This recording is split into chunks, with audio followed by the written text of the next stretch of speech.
Sorry, I have to do the whole. Yep. Can you smell what the Rock is cooking? Nice. I had to Adjust levels there, yeah, of course. Sorry. That's right. Welcome to Dawn of Discussion, where we smell things but not cook so Where the much. points don't matter. Wait, no, that's wrong. That's something else. We've done that before as well. One day, D&D special booze line. Yeah. It's gonna be great. I have no idea who we're inviting, but you know, I'm sure people will turn up. Or not. No. We'll see. We'll see. Anyways, welcome. Today we're gonna talk about. So there are two things. First thing will be like a brief review from Ron about Hobbs and Shaw, because I haven't seen it. Yeah. And I'm not. Which is why it's gonna be spoiler free as well. Also not really fussed, to be honest, but yeah. Also, because I know other people may not have seen it, let's keep it spoiler free anyway. And then we'll be going into another D&D themed episode, which is going to be discussing the relationship between player and DM. Right. So a little bit about Hobbs and Shaw first. Obviously, if you don't know what it is, means you haven't been watching because we've talked about it a couple times, but that's fair. Basically, it's just a continuation of the Fast and Furious franchise. I think it takes place about 2 years after the previous film.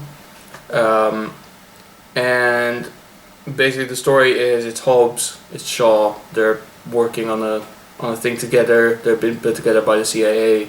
Apparently MI6? Kinda. It's like MI6 is sort of involved, but like it's mostly the CIA was basically put them to work. Long story short, Shaw's sister has been infected with a contagious virus that once the timer is up of about maybe 100 hours or something like that, I don't remember, it was 72 hours actually. Once that timer is up, not only does she get infected with the virus, but the entire world. That's how bad that virus is. And basically there's a couple of people after her and trying to get her to extract the virus. Idris Elba. Yes, so Idris Elba playing Brixton, who is a genetically engineered super soldier for a company called Etion, where basically they just believe that there's no such thing as like monetary profits or whatever. They just think about human advancement, and the human advancement is cybernetics. Okay. So that's why every time that called Black Ops. Basically. So like the main thing for him is as well as like every time he finishes a mission, he gets an upgrade. An upgrade in a way. It doesn't matter if he wins or fails. If he wins, he earns it. If he fails, he gets it to win and to continue the next mission, basically. We will give you a reward, and if I fail, we'll give you a reward. Yeah, but it will still hurt. Wait, it hurts if I win? Yes. Yes. I fail to see how this. No pain, no gain, which is also a film with Dwayne Rock Johnson. Yeah, I know. I was going to say that's a pain with. So yeah, but basically, like the main thing about the film is it's very different from Fast and Furious. Basically, mostly because these two guys, they're not very much about the cars necessarily. It's not about the racing for them. It's about kicking ass and taking names and chewing bubblegum, and they were all out of bubblegum. And names. So it's about kicking ass, really. Yeah, basically. So basically, like their main thing is basically the film is more about like the action sequences that for 90% of them does involve cars, so that's your connection there, but mainly it's just like the continuation of the story in that sense. Okay. Brixton as well is like a really cool motorbike that basically responds to his thoughts and can also kind of like change its structure in a way. Okay. So that's why, like for instance, like in the trailer, there's this bit where like he goes under the truck. Yeah. Okay. It's because the motorbike kind of disassembles and then reassembles in a way that kind of allows for that to happen. Okay. He is basically Black Superman as well. Like some of the stuff that he does in the film is insane. Okay. And then obviously like there's no real cameos from other Fast and Furious people because as far as I read, apparently like there was this big thing about the spin-off actually happening where a couple of people who worked on the Fast and Furious films were really angry about it, saying like they're breaking up the family or whatever. So they kind of kept it separate. Instead, there's two huge cameo roles, and they're both by the same guy. Ryan Reynolds? Or? Ryan Reynolds. Yeah. And he's great in it. You must have read like about the controversy about his character as well, because he spoiled the ending of Game of Thrones in it, and a lot of people were not happy. Fair, if it's up to this point, they still haven't seen the ending. Yeah, also it's the after credit scene, like they didn't have to sit and watch it. Yeah, exactly. You know? Like they...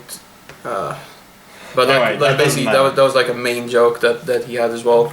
And then he also played the Etion director, which is basically like a disassembled voice. The funny thing is no one knows that he did, because he was credited as Champ Nightingale. And the only way that you can find out is basically like he's credited as Champ Nightingale, and when you Google it, that name, you'll find that it links to an article about Ryan Reynolds having written a fake review for his gin company from that name. Okay. So there you go. He's one of the nicest guys in the films, and also the main bad guy. That's cool. So, you know. Plot twist. He's actually the bad guy pretending to be the ultra nice good guy. That's what I'm thinking now, because it would make a lot of sense, right? And it would be cool as well to see Ryan Reynolds play like an actual villain role. Because I don't think I've actually seen him play a bad guy. Not to this extent. I mean, obviously, X-Men Origins. But that didn't count. But like in this case, he was actually scary. Like his voice was actually scary and like impactful in that sense. To the extent where I just didn't realize it was him. Which says a lot about his acting prowess. Yeah. Cool. Or my impression of it. I didn't even think it was him. Adjustments they made. No, they made a huge amount of audio adjustments. It's the same as Benedict Cumberbatch playing Dormammu. Yeah.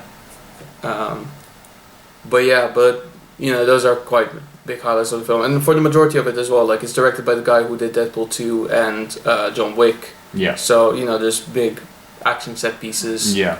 They're really cool. Basically, it's just your average blockbuster. Yeah. But that doesn't make it any less fun. Yeah. That's my review. Okay. So now we'll get into the whole relationship between player and dungeon master in the world of role-playing tabletop RPG games, which is a very often enough can be fragile relationship. And the main reason why is, I'll just quickly explain. I've never struck this before as a DM, but other things I have seen other situations. So sometimes DMs don't like confrontation between players, like when players actually stop getting along, and that's fair, that can happen. However, what can get really rough is, and I've struck this mainly from being the player rather than the DM, is if the DM actually doesn't get involved. Because the DM should be the one who calms down the situation and basically just make sure everyone actually realizes it's still just a game, that they should just keep I feel like there's a specific example here. Are you thinking of One of the Days where I'm the DM? No, where you're the player that I haven't been in on. Yeah. So there have been certain situations where this has happened, but it's usually usually for me, it always calms down and people still get along in the end ultimately, because we're all still fairly good friends and everyone's nice. Yeah. But it's one of those things where it can obviously be quite stressful as a DM when you've got players who just seemingly can kind of butt heads quite roughly. Yeah. I mean, if you really want more about that, like we should do an episode one time where I try to find games that legitimately make you hate your friends. Yeah, no, I've heard I've seen many like a top 5 or top 10 video list on YouTube, like these top 5 or top 10 games will make you hate your friends, and it's always. I wonder what that list is. There's always like an Uno in there somewhere. Uno isn't even that bad. I feel like you don't know the shit I've seen. Okay. Do you know a game called Sorry? Sorry. No, never heard of it. You'll be sorry to play that game in your life. I'm sure you've seen it before. Now I've lost you. Anyway, tabletop RPGs. To be fair, one of the things that people always need to remember, as with the games that I just kind of sidelined mentioned, it's just a game at the end. Yeah, and especially with role-playing games, you're playing a character. Like if your character gets into a fight with another character, fair enough, but there's no reason to take it for the players personally. to get that way. Yeah, that's the thing I saw. I try to remind players that I have at the table, and whenever I'm DMing or when I'm a player, is that people there playing characters. You're not. And the thing is, problem is, I've noticed a lot of people I play with. I think you probably noticed too, play themselves typically. Yeah. Because I try to avoid that, because I personally think it's just a bad idea to put yourself in the game. I mean, to put elements of yourself is fine, but to make yourself And the problem is, I've noticed people who basically, so for example, there's one person, I won't bother naming names because I don't want to offend them. Sure. Or don't want people basically going, it's you, isn't it? Or but whatever. it's me. Yeah. Exactly, it's actually. So they play on a Tuesday and a Thursday game where I'm a player as well. And their characters are often fairly similar to the point where it gets kind of hard to really distinguish between the two. Yeah. And it's not that they're similar in terms of personality, it's also a lot on how they act. And a lot of my friends' personality traits do occasionally end up in characters. And now, like I said, it's okay for when players like throw in a few of them, but when you just throw in crap tons of your own personality into... Now, as a quick note, the people I occasionally mention, none of them are the worst. There was one person on Tuesday who was absolutely the worst for this. I think I know who this is. I think you do, and she just basically made herself. Yeah, I know. Yeah. And immediately, and I bet if they do end up watching this episode, they're going to go, we know who it is. Is this the paladin who had a dragon or whatever the story was? She wanted a dragon. She wanted a dragon, of course she did. To be fair, dragons are cool, but it's like, these aren't like, and that's the thing. That's the thing, whenever people come here, and I always go, okay, have you ever played Dungeons & Dragons before? No. Okay. Have you watched Game of Thrones? Yes. You know dragons and that? Yeah. Pussies compared to what you're going to experience in D&D. D&D dragons would fuck up Game of Thrones dragons. Yeah. It would be very one-sided. Which is why I don't like Game of Thrones. It's all weak shit. Give me the real stuff. D&D. You do know Smaug from The Lord of the Rings and The Hobbit. He is nothing compared to D&D dragons. I know. So yeah, even Smaug. I'm saying things without a proper argument. Yeah, I know. Yeah, fair enough. It's like, if anyone takes it seriously, please. There's the door. Yeah. But anyway, so like that's the thing, like it's often about just that sort of balance and making sure players are both happy, but also that they don't. So I think you've met him. There's another player on Tuesday, and he's a sweet guy, lovable, bit of a doof, but he always goes, Mr. DM, I want that. I want that. I want that. And when we all get something, he says he wants what we have. And then when he gets something, we go, oh, could we have something like that? He's like, no, it makes me less special. It's like, you want stuff we have. What do you... Yeah, that's a bit of a weird way of playing. To be fair, I think he is fully aware of it as well. And to be fair, it's become a bit of a joke. Like, we make fun of him for a lot. And he can take it. But the thing is, like... Quick note, he does say he wants it, and it is partially, I think, he obviously does want it, but he's also being ironic about it, because he also knows the DM is just never going to give him all the stuff he asks for, so there you go. So he handles it really well, to be fair. He makes it a characteristic joke of himself, so that's fine. But anyway, so yeah, sort of on the topic of discussing stuff between DM and player, one of his characters on Wednesday is a warlock, and they're 5th level and they've just gone up to 6th, and he's thinking about taking a level in Sorcerer. Yes. So, just going to go through the basic principle. So, in Sorcerer in the Player's Handbook, there are 2 basic types, right, isn't there? Which is the Wild Magic and the Draconic Ancestry. If I can preface this, by the way, real quick. It's mainly because, for the longest time, I think this is what most of my characters have been kind of building up to at some point. I am very interested. At some point, I heard about the concept of multiclassing. I was really interested about it, and it was always in the back of my head, but I really didn't do much with it, especially because I thought, well, the next level is going to give me some advantages, and then again. Yeah. But when it came to Warlock, like level 5, and then I saw the advantage of level 6, and then the only interesting thing comes up at level 8. So I thought to myself, do you know what? Why don't I just try multiclassing now? It makes perfect sense for the character. Yeah. And so I decided Sorcerer because it's quite close to my character's kind of... Story-wise, like as far as narrative, it makes sense for his narrative to be a Sorcerer now, trying to find alternative powers to, in a way, complement the ones that he received from his patron. That's my preference. Yeah. So, just quickly, so as a quick side note about multiclassing, it is a risky thing to do for a player, because ultimately it means they will almost definitely miss out on like some of that really high level 20 cool stuff that you can get. So, for example, my Tuesday character is a fighter, but he has 9 9 levels of fighter and 1 level of paladin right now. And my Thursday character has 11 levels of rogue? And 10 levels of rogue, I think. No, yeah, 11 levels of rogue and now 5 levels of monk. And the reason for that is, so as a rogue, I mainly said I would go to 5 levels of monk because that way I can get the extra attack and I get key points. And I'm a dexterous. That's the thing. You also have to be very careful. Yeah. Because you don't want to just throw in something like. I remember now. That's why I wanted sorcerer instead of wizard. Is because wizard has the intelligence for spellcaster modifier, and sorcerer still has the charisma. That's the charisma. Yeah, exactly. So you need to watch out for the gaming sort of stuff like that. My intelligence is not particularly good. I noticed that's always usually people's dump stats. It's always very. With me, it's just because it's then easier to roleplay because you don't have to worry about saying clever things. Yeah, fair enough.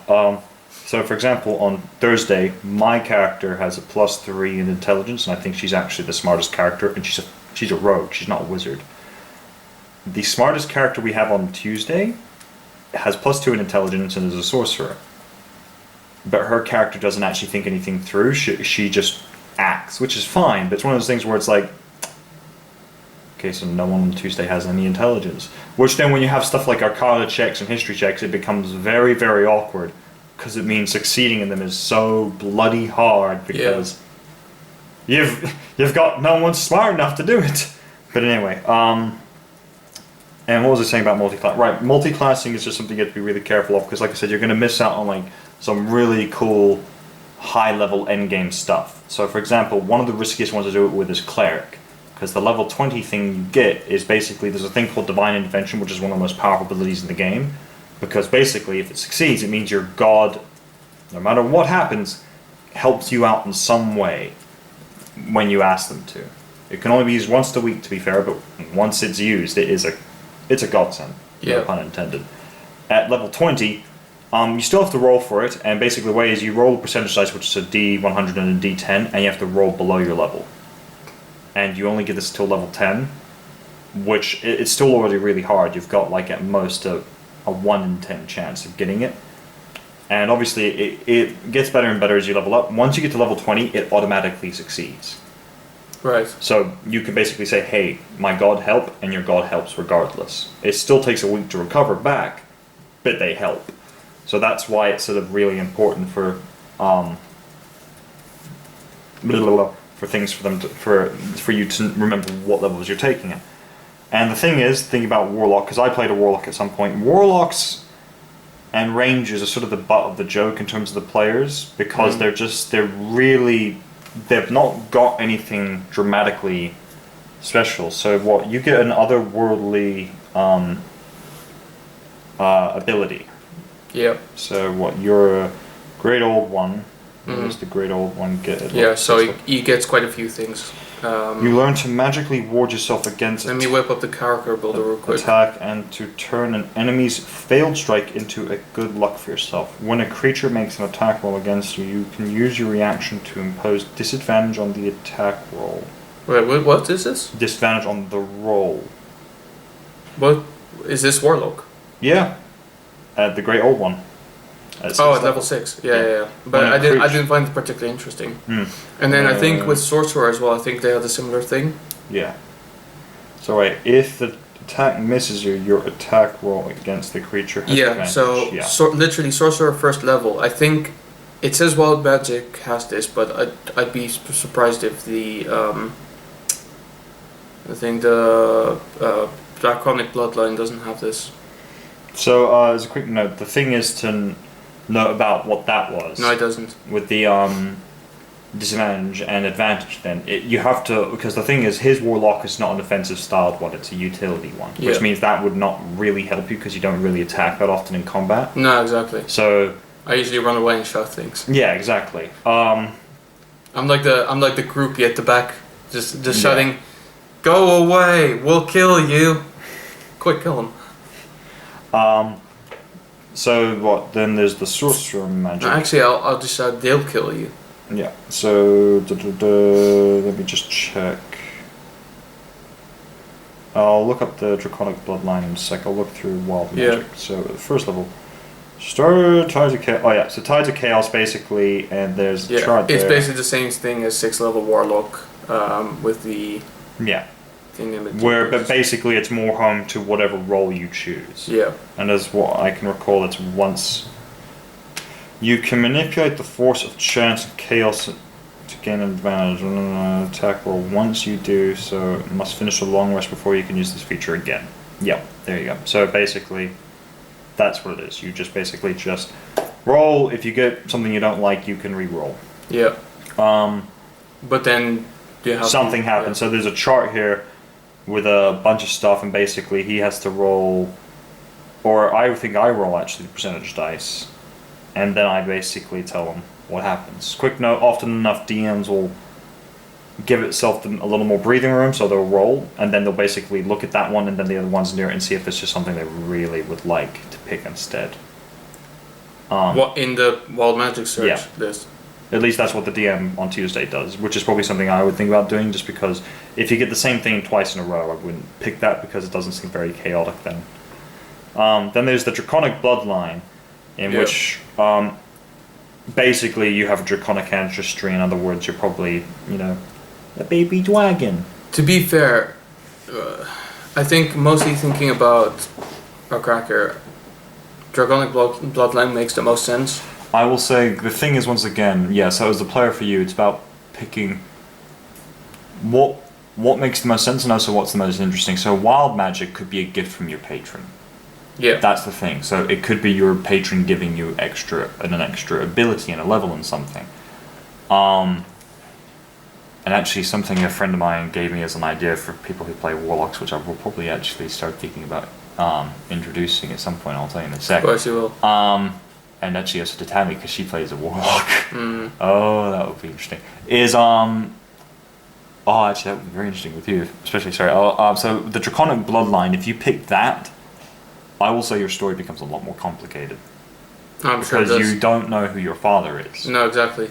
And at which point I could go, Wait! Ancient dragon? Maybe so.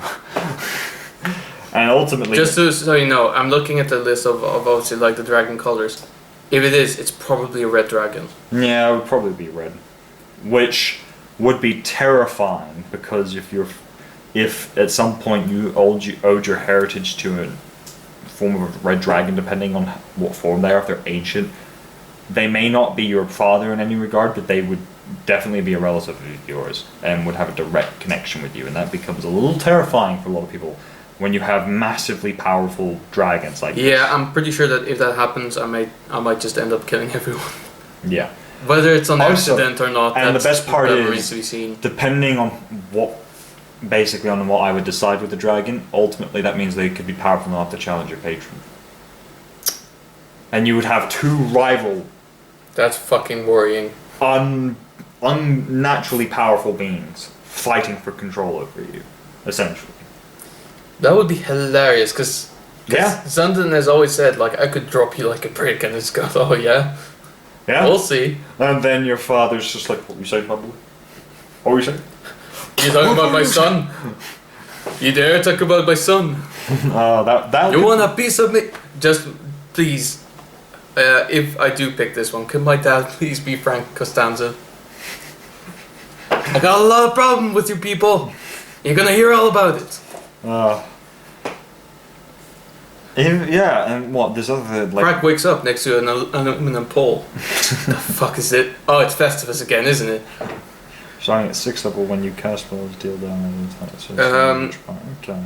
Well, this is difficult. Okay, yeah. Well, I'll be interested to see what you pick now. Because, to be honest, now I am nudging more towards the draconic. Because I was thinking as a storytelling aspect, that's what would interest me most. The wild magic is fun. But the draconic ancestry. My character isn't a fun character in that sense. Exactly. Yeah. That's why I think the draconic ancestry. You know what? My dad is a red dragon. So there you go. He's already picked. But that's kind of the thing, is that ultimately the draconic ancestry is just it's great for role playing in a sense, because you have an ancestry that relate to the most powerful creatures ever created by the gods. Yeah. that are essentially powerful enough to fight and even in some cases kill gods. So that's why it's narratively though. I wonder what you do with it, like how it kind of works. Because obviously that means that now I suddenly have like red scaly bits all over my body and go like, what is this? Yeah, I'll probably work it out before next session, and it will be fun to roleplay there. Yeah. But anyway, so just for the fun of it, I kind of want to see my character sheet now. Okay. I bet it's completely fucked. So as a bit of advice, someone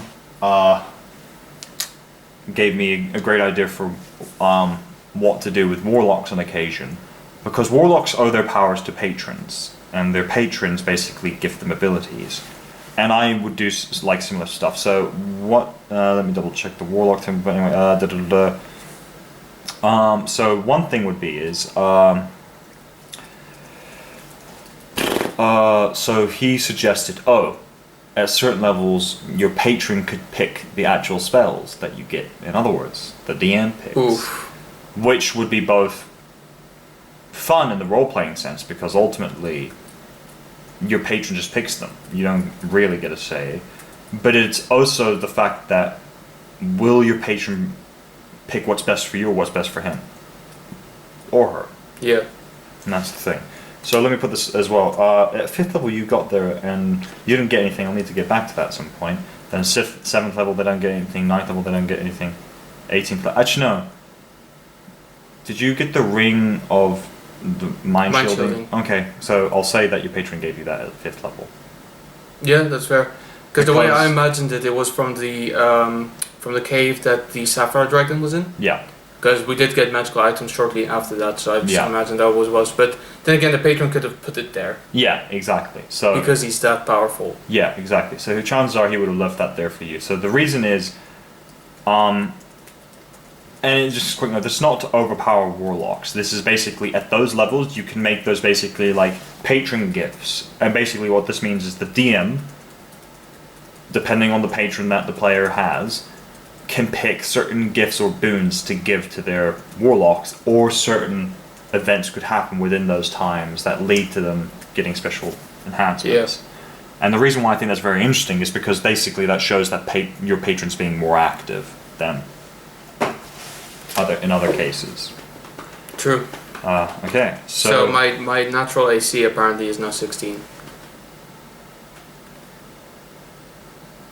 Is that part of the draconic ancestry? Yeah, because suddenly my AC is dexterity based. Yeah. And not constitution based. AC is always dexterity based. Oh, is it? Yeah. Huh. It has to be constitution. Oh, but it was 11 plus dexterity, right? Yeah. So now it's 13. It should be 10 plus dexterity. Okay, well it's 13, higher than it's it was 13 before. plus dexterity now. Okay, 13 plus dexterity. You sure you're not just wearing armor? No, I'm not. Weirdly enough. That's because mage armor doesn't work. It is. Well, mage armor would push it to 18, yeah. Which means I can actually go into battle. Which you won't do. No, it's not. I don't want to. I don't want to fight. Yeah. I'm still resistant to fire though. That's interesting. Yeah, that's because because your draconic ancestry would give you resistance to fire, but you're already a tiefling, which means you gain resistance to fire. Would the two combine the immunity? No, I think that would be too much of a stretch. Probably. Basically, don't worry about it. If D&D Beyond says that I'm only resistant and not immune, it means you'd be resistant. So be it. Yeah. Because otherwise he'd be immune. The most likely thing is like, if something shoots a fireball at him, I'd give him advantage on the saving throw just because red dragon stuff. Yeah. But anyway, so yeah. So as another piece of advice, when DM is coming up with a campaign and the players are basically thinking about what they want to play, there are two things that both the player and one thing from each one, the DM and the players should do.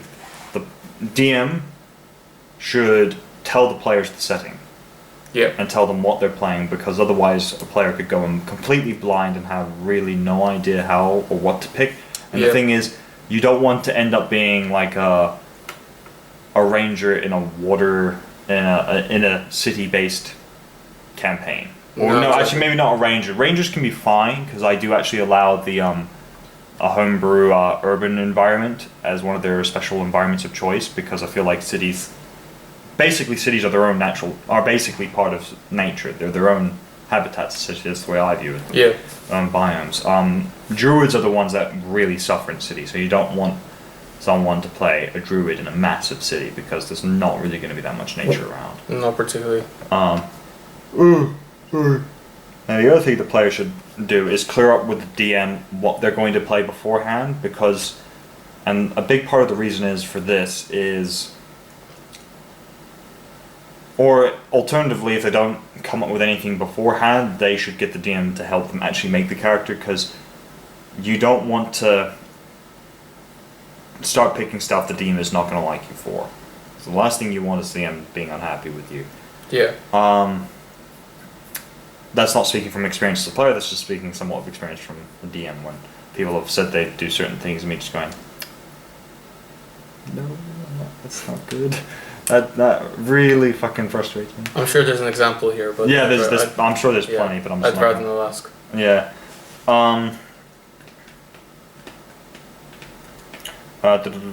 So basically, yeah, and also the other thing is, if a player finds something that's cool that's homebrew, in other words, it's in none of the guides, you should clear it up. You should always clear it up with the DM first. Yep. And the thing is, the DM, as I recommend this to any DM, you should read it beforehand. Because if there's something in that's game breaking that makes them extremely overpowered, you're just going to have to tell them no.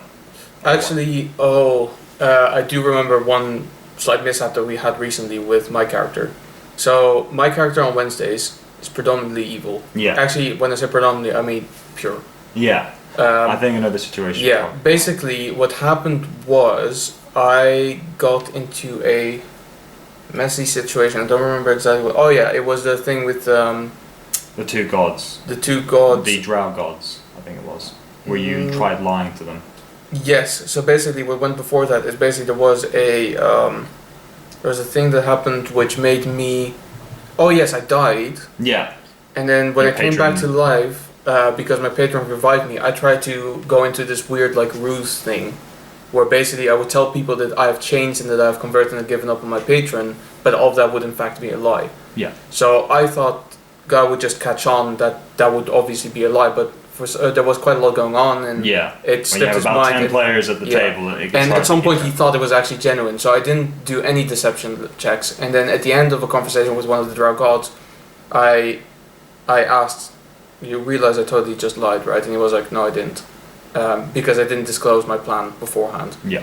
The main reason for me not to disclose a plan is because the DM could start working on his defenses, but it's wrong to think like that, because the DM should be aware of where the players are at. Exactly. In terms of their goals and what they should be achieving and how they want to achieve it. So even if you think, I'm going to outsmart the DM this time, don't do that. In other words, you're going to incite the wrath of potentially the most powerful person at the table who could literally throw anything at you. Yeah. And you know, the guy who always tries to prevent himself of using counterspell, you give him all the reason to use it. Yeah, exactly. Which they felt the wrath of on Wednesday when I finally, as the DM, got to use counterspell on people. But in the end, ultimately, the big reason for this is because he said, my character's lying. And I said, okay, because that changes basically the whole conversation that gods are having with you. Because the thing is, it's like someone going in, I'm going to go and lie to these all-powerful, omnipotent beings who can basically see through the fabric of reality. So you're lying to them. Yeah, you can't do that. They're fucking gods. They can read your mind. But I have a Ring of Mind Shielding. Okay, what level is Ring of Mind Shielding as an item, magical item? Is it uncommon or rare? Sorry? Ring of Mind Shielding, what level of magical item is that? I think it's uncommon. Yeah, gods would not care for that. Yeah. They would see through it very, very easily and very quickly. And if gods do peer into people's minds and they go, can I make an intelligence saving throw? Sure. Or a wisdom saving throw, they go, sure. They roll natural 20 plus 10, so 30. You still fail. What? The DC's 50, they're fucking gods. Yeah. I mean, yeah. I mean, we did solve it in the end. Yeah, by saying the gods ultimately they're lying to you. Which is the most insane double bluff ever. Yeah. Where it's like, oh yeah, I believe you. And the best part... they believe me. I must be a very good liar. Yeah. And the best part is, someone, if they went up to me and go, but could I incite this god? It's like, this god is the drow god of assassins. He's a rogue. Yeah? Rogues are naturally very deceptive. You don't think he's going to be good at lying? Yeah, I mean, truthfully, you could just go, yeah, go on. Yeah. Fail. I don't even know what I got yet. Doesn't matter. Does it? Well, that's the thing. Like the DM that I'm the player with, essentially. Occasionally, when people who do that kind of stuff with gods, he just goes, "Fine, roll for it," and he rolls. He goes, "No matter what happens, you fail." And it's one of those things where I remember the best way to describe it was, "Okay, write an 8, turn it on its side. That's the DC." Yeah. It's gods are meant to be. I think if I were to DM, I would still tell people to roll anyway, just to see how badly they failed. Or how well they think they succeed, and just go, okay. Yeah. You can see with a natural 20, you can see the wrinkles on above their eyebrows slightly twitched. Maybe the eyebrow is slightly raised, and their eyes seem to be deceptive. Nonetheless, you have no idea whether they're speaking the truth or not, because they're fucking gods. Yeah. They're double bluffing or triple bluffing. You have no idea. I don't think they know. Gods don't even know what they're planning. To be fair, that wouldn't be too inaccurate. Gods don't really often plan. The gods lie to themselves. All the fucking... And I would go, okay, if someone ever went to me and like, okay, who could lie to gods? And I would just go, okay, open the player's handbook, go to that page, what's there? It's a list of the gods. Yeah, those are the people that can lie to gods. Really? Yeah. That's it? Yeah. They're fucking gods. No one lies to these fuckers. Except themselves. They're very good at doing it. Should we go to a break, by the way, or should I just get this running? Go to a break. Okay, cool. Well, we'll be right back with some more D&D stuff. See you in a bit. Hello, we're back. Bolo. Okay. A lot of shit is happening. Yeah. So basically, just fixed my character, so all good to go for Wednesday. Basically, when I was like looking through the spells as well, there was actually quite a lot to consider in terms of like what spells to pick, and even language, because I was able to speak Draconic before, but now because of the ancestry, I can speak Draconic again. So then it becomes DM's choice as well of like, do I get a new language or do I have to settle for my previous decisions? Good thing we have a generous one here. Mm. Yeah, he's a good guy. So, speaking another language. But yeah, that's the thing as well is like, do you think people usually kind of shy away from multiclassing because they think it don't particularly make sense? I think it's two things. It can be very intimidating because if you're not that experienced or of a player, and if you can't grasp a game that well, you can grasp it well enough to play a character, a class. Multiclassing makes things a lot more complicated. Yeah. Because there are a lot of... So, for example, on Thursday, like I said, I've got 5 levels of Monk now, and 11 levels of Rogue. It becomes infinitely more complicated for me, because now I've got to think about, oh, what can I do as a Rogue, and also what can I do as a Monk? And some of the stuff does somewhat overlap. Not a huge amount, but enough for it to occasionally think, oh, well, this is awkward and frustrating. So, for example, there was a situation yesterday where I had to make a grapple check, and I was the one making the attack against the person. So typically, when you're grappling someone, the way it works is the defending person. So in other words, the person you're trying to grapple can use either athletics or acrobatics. If you're the attacker, you have to use athletics. But some DMs allow monks, high-level monks, at least past level 5 or 4, to use acrobatics instead because they're monks. Fuck it, why wouldn't they be able to? Funny bone? A little bit, yeah. That it makes sense because monks are naturally acrobatic, typically. Yeah. So he said, "Oh no, you can do that." I was like, "Oh, okay, that's brilliant." So could I have just used acrobatics for all my athletics checks? Probably. Yep. You didn't think of telling me this sooner. No, whatever. And then I made the roll, and I still failed, but I didn't fail as badly as I would have probably before. But there you go. Yeah, that's just the thing to bear in mind. Now going back as well to like character interactions, because in the Wednesday campaign, obviously, there's been quite a bit of like, between the characters, like stuff happening, in terms of animosity to an extent. So obviously, like in that case, it's different because I still feel like I'm still getting along with everyone. Yeah. Like we're still good in terms of like the players. In terms of characters, everyone hates me and I hate everyone. There's a lot of tension between the characters. Now you said that like when there's like great fury like happening between players. Yeah. it's worth for a DM to interfere. Yeah.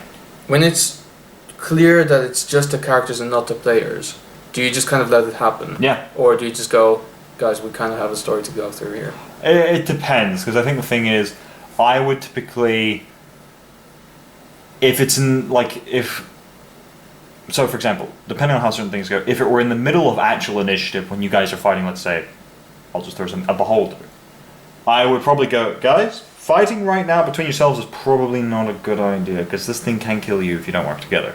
Yeah. Whereas if it's just like in the middle of a, like it's been so for example, if it's a tense moment between two characters where neither of them have ever really seen eye to eye or gotten along, which can happen between characters. There's a lot of players and they each make very different characters. It could make sense for there actually to be an implosion. And typically, I will tell people, I'll tell you in a sec, the only time I would actually interfere. But typically, I will sit back and let this happen because it's great role-playing and it's great for you to develop your characters because I like people to develop their characters and make them more personal. Because one of the things that I found out later is, you know, the rogue who... tried to kill you, yeah. Yeah, but you know, during the fight in the sewers, tried to stab the swarm of spiders. Yeah. He told me later that he knew the swarm would dissipate and that it would hit me. Yeah. Which, honestly, great job on his part. Yeah. But like stuff like that, for instance, like that entire game, that was quite heated in terms of like inter-character actions, especially like after the fight as well, where they put me on the leash and I didn't realize immediately that it was a leash, not a restraint. But like stuff like that, where I was like, let me go or I'll kill myself, and it was great. And I love the fact your hands are free and you're just wandering around going, let me go or I'll kill myself. It's the same as that stereotypical thing where like someone is restrained like on a chair, but like he's not tied down. Like actually, it reminds me of a short film I did with a couple of friends of mine like 5 years ago, where like they restrained a clown and tied him to a chair and like they interrogated him, and during the interrogation he found out that he wasn't bound to anything, like his hands were free and all that. And so at some point, the people interrogating him were in a deep, like, a discussion of like how to punish him and stuff like that. And while they're discussing about how to punish him, he gets away by just standing up and walking away. Could have been crack if he just realized that it was a leash and it wasn't a magical leash or anything. That's the thing. As a player, you should always ask the DM, how am I restrained if it's another party member that restrains you? Because if I'm the DM and you go, how am I restrained? I will tell you, but chances are I'll say, the guy that's restrained you, he's thought things through. Why? Because he's me. So he's restrained you exactly how I would in this situation. Yeah. If a player goes, I put a leash on this character, I go, okay. And the person doesn't realize they just said a leash. I'm like, can dogs still walk when they have leashes? Yeah. They still need like all four appendages free, right? Yeah. So there's no leash that like ties all things together, right? Yeah.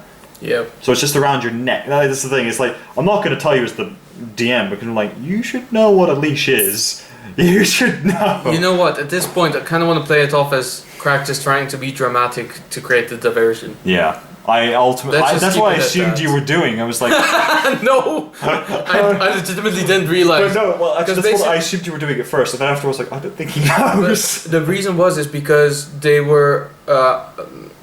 basically, they were alternating their definition between leash and restraint. Yeah. Basically, they kept saying the thing that we used on George, and that was a restraint. Yeah. And then ultimately, the cleric said, I'll use a leash.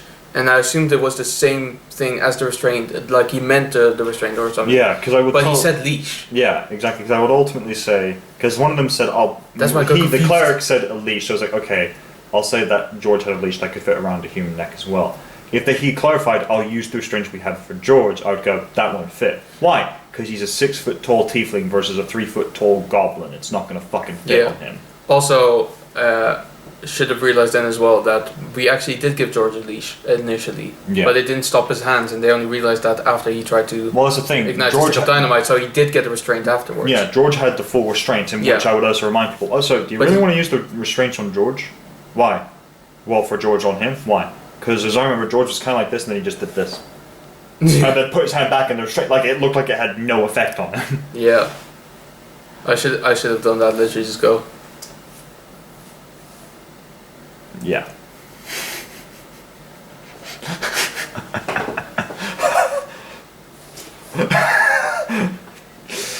Well, you suck. Well, you live and learn. Yeah. It just means in this game it's really important to listen. Yeah, exactly. That's the thing, because I will tell you, DMs, typically more so than players, will listen very carefully to the wording of each player, because when players say certain things, if they forget to mention certain things and they don't mention it carefully enough, DMs can use that against them. Yeah. And often enough I will, because I want players to be very precise on what they're actually going to do, because I want to be clear with them. I won't just assume that I think I know what's going to happen or what they're doing. No, exactly. I will say though, after that game, like after that happened as well, like the game became very interesting, especially because, like, I'll be honest, I missed like a big chunk of the campaign to an extent, because after that they went to speak with Nara obviously and discuss like what they're supposed to be doing during the gala. Noticeably, my character wasn't there because he was being a little whiny bitch in his room, especially for the fact that he wasn't invited to this meeting. Yeah. But just constantly going like, I can't believe that guy tried to stab me. And I even think to himself like, of course he did, he's a rogue, he's in it for the money. Exactly. What do you think was going to happen? Yeah. Like, actually, here's another thing. So, for example, in that situation where you were down there with them, and there were two reasons why ultimately I interfered, and I'll explain now. Okay. Is very simply is that you were in a 2-on-1 fight with rogues, and if they're both next to you, they both constantly get sneak attack once per round. And I knew right there and then you would go down hard and fast. So Again. I already almost died 4 times that game. Yeah. So as a DM, the only time I'd interfere really in inter-party fighting with an NPC is if I really thought one of them was about to kill the other. I don't want players to be responsible for another player's character's death. I don't think it's right. I think I see what you mean, but I'd say if it's in worthy battle where it's like you gotta fight each other to the death and it's like narratively, like in story it makes sense, or they're forced to do so by slavers or whatever, and one of them actually goes, we have to, otherwise, we're fucked. Fair enough. Well, even then I would think no, because if it's enslavers, there are ways of thinking around it. One of you, if you're really good with deception, could fake your death. True. But the other thing would be... I guess true. The thing would be is, like, the only time I would actually not interfere is if I knew this was somewhat being planned beforehand. Yeah. And if the player who was going to die told me, it's okay, I don't mind if my character dies, then I wouldn't interfere. Because, for instance, as well, that my character, compared to the other characters, has a other side of the spectrum in terms of alignment. Yeah. Right? Where they're predominantly like neutral or chaotic good. They're chaotic neutral, chaotic good, yeah. Yeah. So I'm lawful evil, which is yeah. exactly the other end of the spectrum. Yeah. So if I now were to like go, fuck you guys, I'm gonna kill you all, and actually attack everyone, if I were to die from that because they would all come together and kill me, that's fair. Yeah, and I would assume at that point it's like, okay, you're probably really not too attached to Kraken, otherwise you wouldn't have them do this. Well, no, but like for instance, in the or if you are attached, let's say the whole Demon King thing is done, I could just go. Now I have to fulfill my destiny, but the only way to do that is by killing you all. And then I have myself, and then Zundan is quite close probably, and my father is there, the Red Dragon. If they work together. And then just go. Now we will kill you all. If I die in that battle, that's fair enough. Yeah. Because I go into battle with a lot of people. I know what I'm getting into. Yeah, exactly. So that kind of thing. It's like basically, yeah. I think if players get into a fight with each other, knowing that they could die from it, that's fair. Yeah, I think because in those sorts of situations where it's, I think. So what was the other reason I interfered? Also, because narratively it made sense. You acquired the flame. Your patron was going to get it, and he was going to reward you in some fashion. The thing is, it kind of creates a smallish plot hole. Because, for instance, in this case, all I had to do is reach out for the flame, and Zundan was able to absorb the flame and gain a little bit more of a life power to it. Yeah. But in the case of the Demon King, he has the Shard of Evil inside of him, and is it slightly protruding or just glowing? No, it just seems embedded in his okay, so I basically have to physically, like, grab into his chest. Well, I would say... because the thing is, you couldn't just, even if it were slightly protruding out, what would be your plan then? To touch it. To touch it. Your patron wouldn't be able to get it from it. Does it work differently? So let me put it this way. The reason you had to acquire the flame the way you did is because you had to get it outside of the temple. Even if you had gotten it in there and gone, I have it, and you stand outside the temple, he can't take you out of there because that's holy sacred ground to Bahamut. Is it also because it's in a magic circle? I don't know if it has anything to do with it. No, it had nothing to do with that. It's also the fact that if you just touch it, the shard is no longer just the shard, it is now part of the Demon King. Oh, okay. It is physically part of him. So to take it out, you'd have to physically rip it out of him. So the only way to acquire it is to kill him? Yeah, basically. So your patron, he's kind of setting himself up that you'll kill the big bad of the whole campaign before you deal with him in some regard. Either the party or you. Yeah, I hope Xander realizes that's not going to happen anytime soon. Well, I'll tell you right now as the DM, I don't think Xander does. Weirdly enough, as an elder god, he's pretty arrogant. I mean, he'd probably just go, kill him for me. Just go like, could you do it? No, he's too powerful. Well then. Why do you think I fucking can? I only have a fraction of your power, you bastard. What do you think is gonna happen here? Oh, no, improvise. What do you mean? I've been improvising this entire time on account of this being mostly improvisatory, you know? Yeah, no, your patron's not thought... The thing is, the Demon King really threw a wrench into his plan. Because, oh, yeah, he sure did. I mean, this guy just basically came out of the abyss, killed a god. One of the most powerful gods as well there is. Yeah, to send a message. To send a message to everyone like, I'm fucking here, I'm ready to go, let's get it on. But yeah, so now I'll be very interested to see how this all works out now. And I will tell you, timeline-wise, Monday is, in terms of like actual years, is probably 2 or 3 years prior to the Wednesday game. Oh, okay, that makes sense. Because otherwise, Thel's going to wake up tomorrow and not have any of his clerical powers. No, that'd be weird. Yeah. It's a bit of a retcon, but you know. Well, that was already my plan for quite a while. Oh, fair enough. Because otherwise, Nara being both in the Monday one and in the Wednesday one it'd be a bit weird. sense. Yeah. But that's fair enough. Because otherwise it would be funny where like Tammy would be so confused. Yeah. It's like, why doesn't he have any powers? It's like, I don't know. To be fair, I might actually just put that in as a brief scare on Monday session. It's like, okay, Phil wakes up and for some reason he hasn't got his powers, and then he remembers, oh right, forgot my holy symbol. Just goes back inside. It's like, shit, don't want to forget that again. Yeah. Ooh, whoops. that'd be bad. Classic me.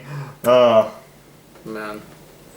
But yeah, either way, it was yeah, because I was telling, because as a quick advice to any DM, if you're trying to really set a tone for a villain who's meant to be like this great evil entity, like the king of all demon kind, the best way of setting him up to be super powerful is to have him do something that the players generally don't think he can do, which is killing a god. Yeah.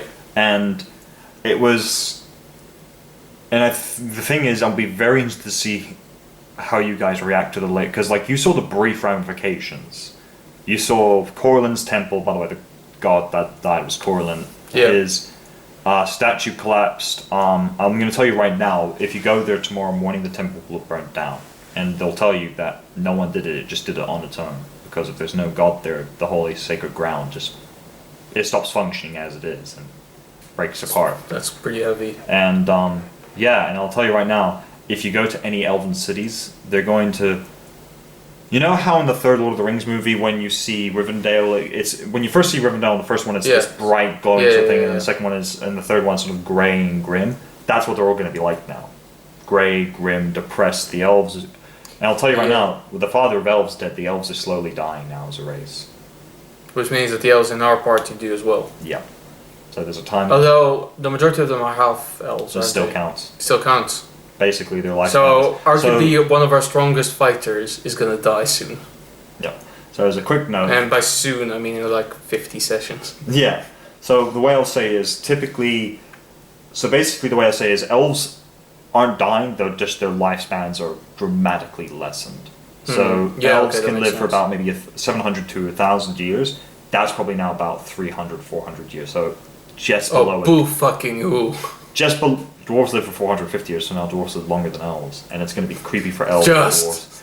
And half elves, though, can live up to 300 years, typically I say, or 250. Yeah. They're going to now live less than 100 years. You know, at this point, Marco might come in and just go, don't worry, it's alright, because when you think about it, if your lifespan is shorter, your genome will improve faster. for reproduction takes place on a much faster pace. Actually, well, not for elves. Elves, because the way that works They're is... superior race already, aren't they? Well, the thing is, their reproductive cycle takes longer. Elves are pregnant for longer than humans. How much longer? So humans are what, 9 months? Yeah. Elves are about 20 months. Sure. So... Yeah, but I'm mostly saying this because you know the thing about flies and insects and all that. Especially let's even say like mosquitoes. Mosquitoes have a lifespan of like a couple of days, right? Yeah. So they have to reproduce really quick. Yeah. But one of the benefits that it gives them is basically we have these anti-mosquito sprays, right? Yeah. Pretty soon they're going to become immune to it because their genes are getting used to the fact that these chemicals are around them all the time. Yeah. And their DNA will adjust to the fact that they're around. So it won't affect them anymore. Yeah, that's true, but that's looking at it as an actual real-world evolutionary standard. So this is magical and divine. Yeah, so the elves... It would be something that Mark would say, though, still. It would be something in something that sounds really smart until you think about it and go, no, wait, that's stupid. Yeah, so the elves, also disease will affect elves quicker now. Elves will physically age... So elves will live less long and they'll physically age faster as well now. So elves are going to be going through a rough time. But the only way that this can be fixed, as I told everyone, is if you find a replacement. So you need to find one of Corlin's, either his son or his daughter, and basically convince one of them to take the throne. Yeah. See, that would be difficult. Because Crack had a brief idea as well. Because he thought, how do I defeat all magic in the world? And he was like, wait. Killing Mystra? Yeah. So for a brief amount of time, his god will be as powerful as other gods, which would be as powerful as most regular people. Yeah. The only thing is, though... The Demon King is not dependent on that, is he? No. The Elemental Shard would keep him going regardless. Yeah. That's a plan for a later day. Yeah. There is actually a counter to the Elemental Shard of evil. Because if there's an Elemental Shard of evil, there's got to be one for... yes. So there you go. Perfectly balanced, as all things should be. Because then there's also one for order and chaos. Yeah, so that makes sense. So there's one for the alignment. Basically, there's one of the alignment. Each one for an alignment. So there's even one that's just neutral. The Elemental Shard of neutral. It's just grey. Yeah. Have you seen the episode of Futurama with the neutral people? I don't think I have. Oh, it's so great, and it's like when they're having this great peace meeting and whatever, and then they like the whatever people, the planet of neutrality is like, I have no strong feelings about this one way or the other, and it's just basically that's how I view true neutral people. It's like, how's it going? That's it. That's exactly it. That's not actually not even how's it going. It's like, hello there.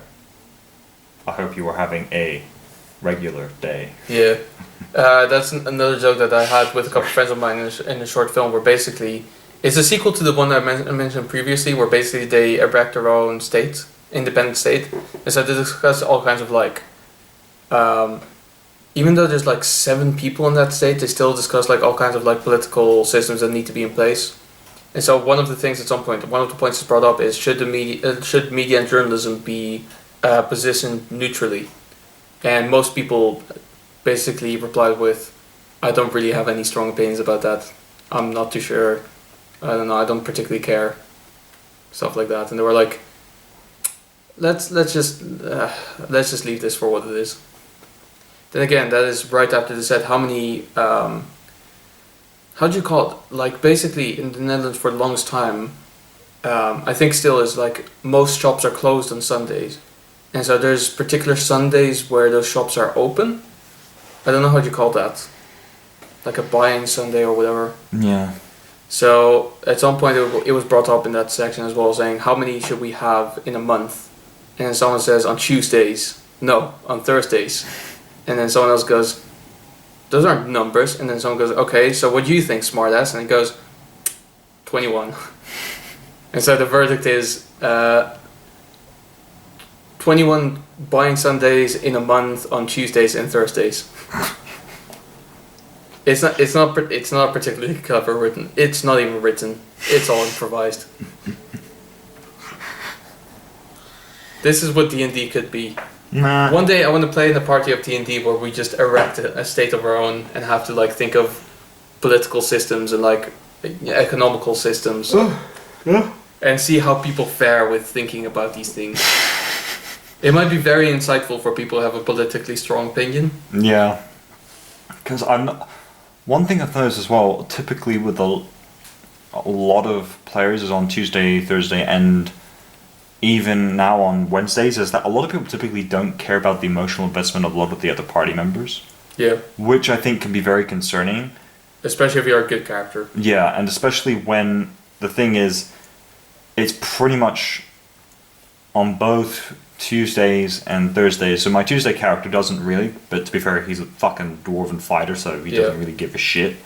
The other one is a street kid who grew up with no one and now has these people to care about, so she has an invested interest in caring about people and taking care of them. But most of the people thereof don't. And obviously it's fair, like, if they don't, but the problem is when the same people make the same kind of character, I guess, yeah, okay, whatever, that's their thing, that's their thing. You know, I don't really care. But it's like, then it's like, that's not the character doing, that's the player doing that. They don't have them. Which, to be fair, yeah, it's all weird. To be fair, I play characters who are, I think all of them are emotionally distant. Yeah. What that says about me is another, like, package you are an to emotionally unpack. distant person. Or I wish I could be. I think the only person who has any sort of chance to be emotionally involved with anything or anyone, funny enough, is Grill. And believe me, he'll try. Like, he'll try to, like, invest emotionally into people. But, like, for instance, Mark won't. No. Because he just doesn't fucking care. And if Crack does, it is 100% to manipulate people. Yeah. Because he doesn't care about the emotional investment into people because they're all gonna die anyway. That's the thing, like, I'm trying to find something for Crack to, like, become invested in.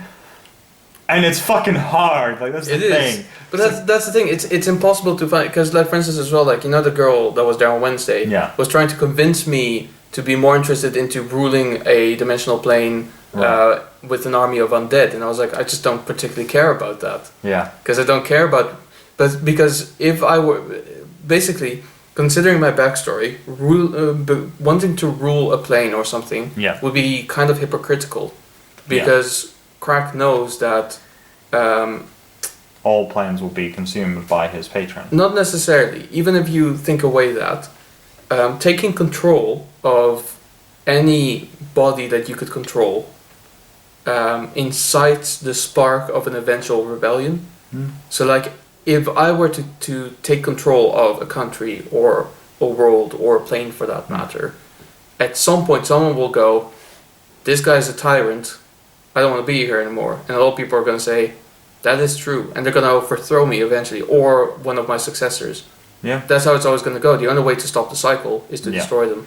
I think that's the interesting thing, is the fact that Crack immediately jumps to people will rebel against me rather than someone is just going to try and politically maneuver their way around me to assassinate me. Yeah. And take my position instead. It's the fact that he goes, oh, everyone just thinks I'm evil, and therefore they'll rebel. It's like, well, if you think that way, it's probably, like, it's one of those things where people go, stereotypes aren't true, there have to be enough people like that for it to be a thing. Yeah. It doesn't just happen, it's like, people think I'm evil. No, but, like, obviously he's evil, but, like, that's the thing, you know in his backstory, like, he wrote a book of, like, 500 pages. Yeah.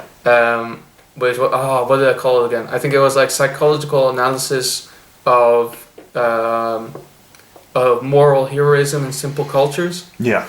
And it was rejected because it was wrong, even though the person who read it didn't even read all that much of it. He was just like, no, you're saying we're stupid. Does Crack still have a copy of it? He probably does. Basically, well, the funny thing is... it was destroyed, wasn't it? Or ruined, yeah. Not necessarily. I think I'd need to read my own backstory again to confirm that, but it does say in my inventory as part of the Traveler's Kit or whatever, I have a book on me. But it didn't specify what book. Yeah. So as far as I'm aware, that's the book. That's fine. Or at least a copy of it. No, that's fine. Because, if you write something that's 500 pages, you don't just throw it away. No. That would be silly. I'll be interested if he ever shows it to anyone else. Well, that's the thing. No one's interested. So it's like, no one's going to care about this. That's the thing, though. You're in the largest city in the world. If you're going to find anyone who could be interested in it, it would be an interesting side story where Crack will try to get his book published. And then go, nobody agrees with me, no one will read this best-selling book. my whole philosophy is a lie. Just immediately going, I'm wrong. Yeah. That's how he makes a connection with the world. Because that would be interesting if he successfully publishes a book that becomes so big that people will give it to each other on weddings. Yeah. That's how Mein Kampf started. Just think like him just going, no one cares. Everyone just thinks like, oh, people like my book.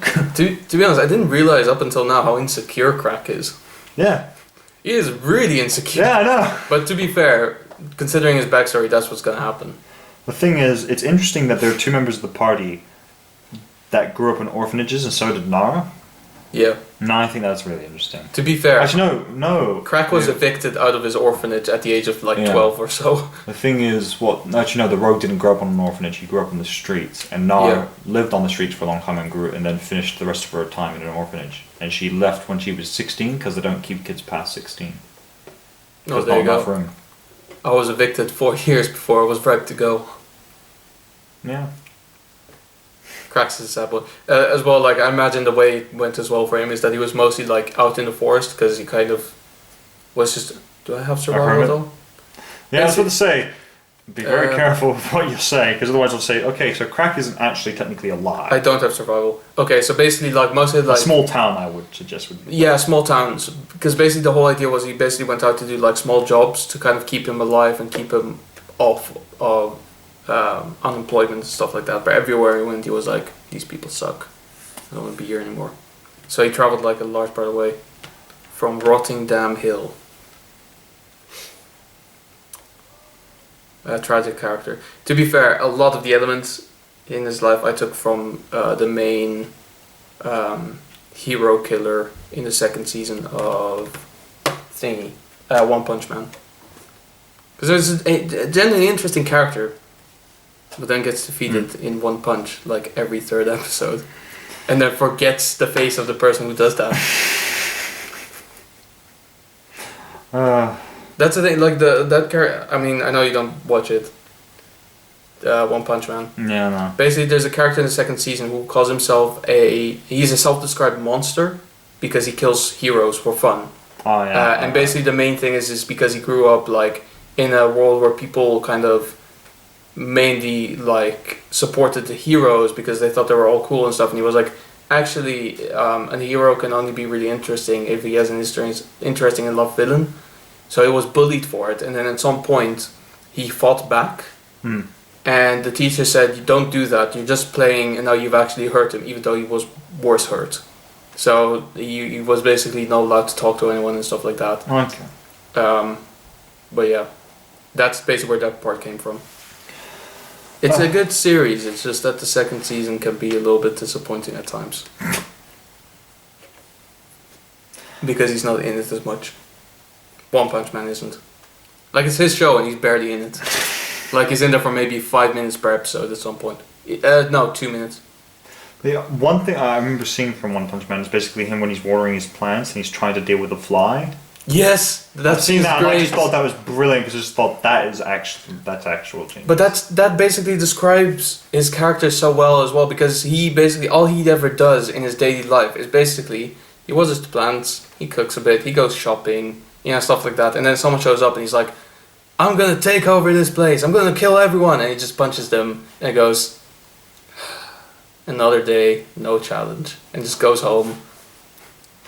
One day they'll make a villain worthy of him. I mean, they did. Obviously, he did defeat him because that's how the heroes are. Yeah. But there was one enemy in the first season, like the main boss at the end, that he genuinely struggled with, and you could see he was actually like enjoying the fight finally. It was such a beautiful thing to see. But like that's the thing. I love the first season simply because there was the whole build up to get there. That just paid off for it.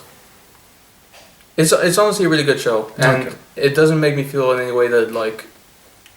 I mean, sure, it satirizes Superman a little bit, but I don't think in any way. It satirizes the powers of Superman, not the actual emotions. Not even. It's just like the actual like strength in that sense, where it's like a limited strength. Yeah. Well, here we are then. But yeah. Trying to think of anything else to talk about with relation with players and DMs. I think we covered actually quite a good. Your camera's cut out at this point as well, so we may as well. So we might as well end it. Yeah. Cool. So thank you very much for watching. If you have any more questions about Dungeons and Dragons and stuff like that, we're more than open. And we do. I mean, Hobbs and Shaw is in cinemas. Camera's about to run out of battery, it seems. So thank you very much for watching, and we'll see you probably next week.